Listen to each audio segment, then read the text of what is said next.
You're listening to Binjang 91.5 and it's time for Tech Talk with Mathew Dickerson. Good morning, Matthew. Yeah, good morning. Good to be back in the studio, Tony. First time for the year. Absolutely. We've been doing it all by phone up till now. Yeah, all over the place too. Yeah. Spain and Portugal and lots of different places. It's good to be in Wellington. Yeah. Well, now, the first thing we'll discuss this morning is a paddock fire was caused by a pig eating a pedometer. How could that happen? Well, this particular farm had pigs out there and they were advertising that they were free-range pigs. Yeah. And of course, there's just a little bit of scepticism from people when they hear about free range or they hear about animals being looked after. So what this farmer had done was he'd actually put pedometers on all of his pigs so he could prove how far each of his pigs was walking on a daily basis.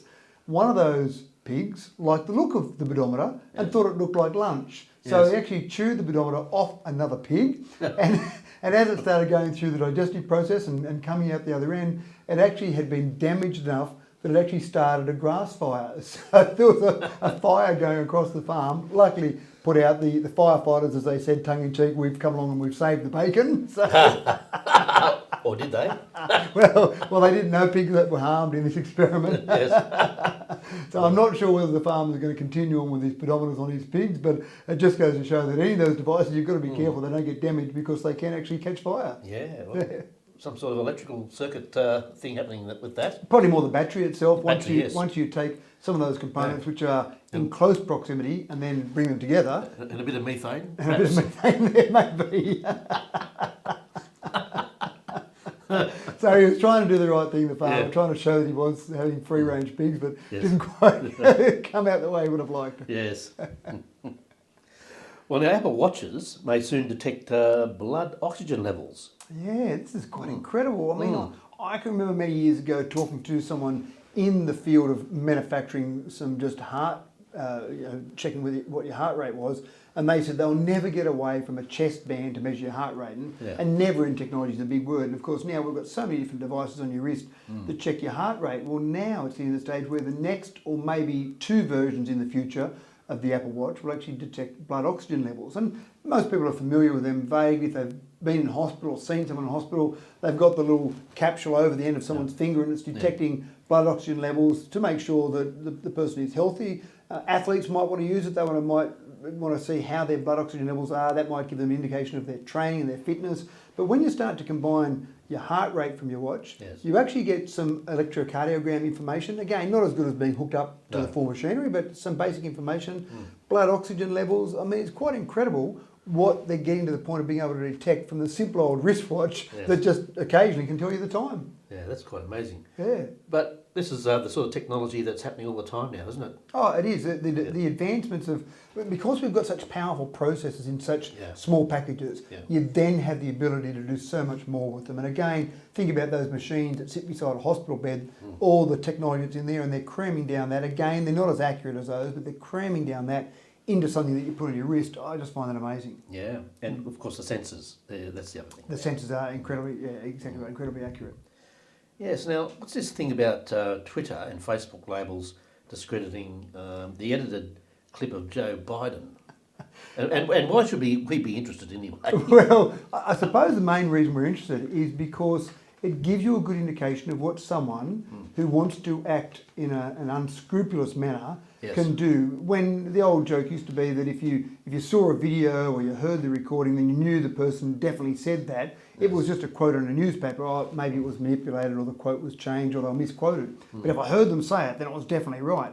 Well, what they've done with this particular clip that they've got from Joe is he talks about a re-election process and he says words along the lines of, if we're going to re-elect Donald Trump, and then they cut him off there. Yes. He goes on to say some negative things about Donald Trump, but they've now used his first part of the statement to make it look like that here's Joe promoting Donald Trump. Now, the good thing is that Facebook and Twitter have both labelled this particular video as being non-representative of the message. Yes. And so they've taken some action. They should have taken it down, in my opinion, because it wasn't really, Donald Trump talks about fake news. This was definitely fake news. Yes. But at least they're giving some indication that the information that's there is not the intent of the information. But it took many millions of views.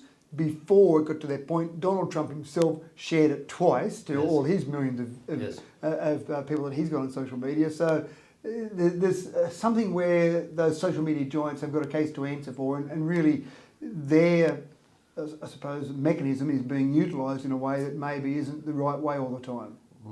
Interesting.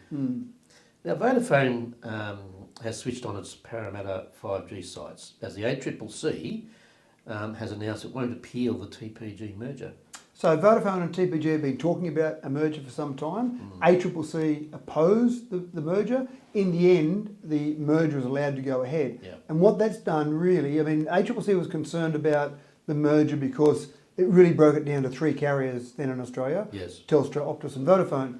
The ACCC was concerned that that wasn't enough competition in Australia. The courts disagreed, and so they're allowing that merger to go ahead. But it now effectively gives us that third carrier with a bit more strength, and already we're starting to see that strength because there's now confidence from Vodafone/TPG to be able to go and roll out things like 5G. So the first 5G tower has been turned on in Parramatta at this stage. But again, for you and I as consumers, what it means is that there's more competition. So Telstra's got their 5G network. They were the first to roll out their 5G network. Obviously, it's not everywhere yet. Optus then turned on their 5G, and now Vodafone have turned on their 5G. And again, as that competition ramps up, we expect to see more sites with 5G. And where we are out in regional areas, sometimes we'd just be happy with 3G. Just any reception at all would be fine. And again, that competition hopefully will continue to push those envelopes and get that reception out much broader, including out into regional areas. Yeah, it's probably about time we had more competition in this market. Yeah, and there's been that competition there. And with Vodafone and TPG, you can argue there were four carriers there, but there wasn't enough strength in either Vodafone or TPG to really take on the much bigger Telstra and certainly bigger again than them, Optus. Yeah. So there was the opportunity there, I suppose, for four carriers to compete. But when there's such a small slice of the market you're getting as Vodafone and TPG had, it's hard to have the dollars to compete. Whereas now I think they'll have a few more dollars to compete a bit harder, and watch out Telstra and Optus, because here comes the new merged entity. And they might come out into the regions too. Well, that is one of the issues we see out here. Vodafone certainly has very poor reception out around regional areas. Yeah. They may improve that, and again, that'll just put the pressure on people or companies like Telstra, and to a lesser extent Optus, to make sure they protect that market they've already got. Well, thanks, Matthew. We've been listening to Tech Talk with Mathew Dickerson, and I'm Tony Graham.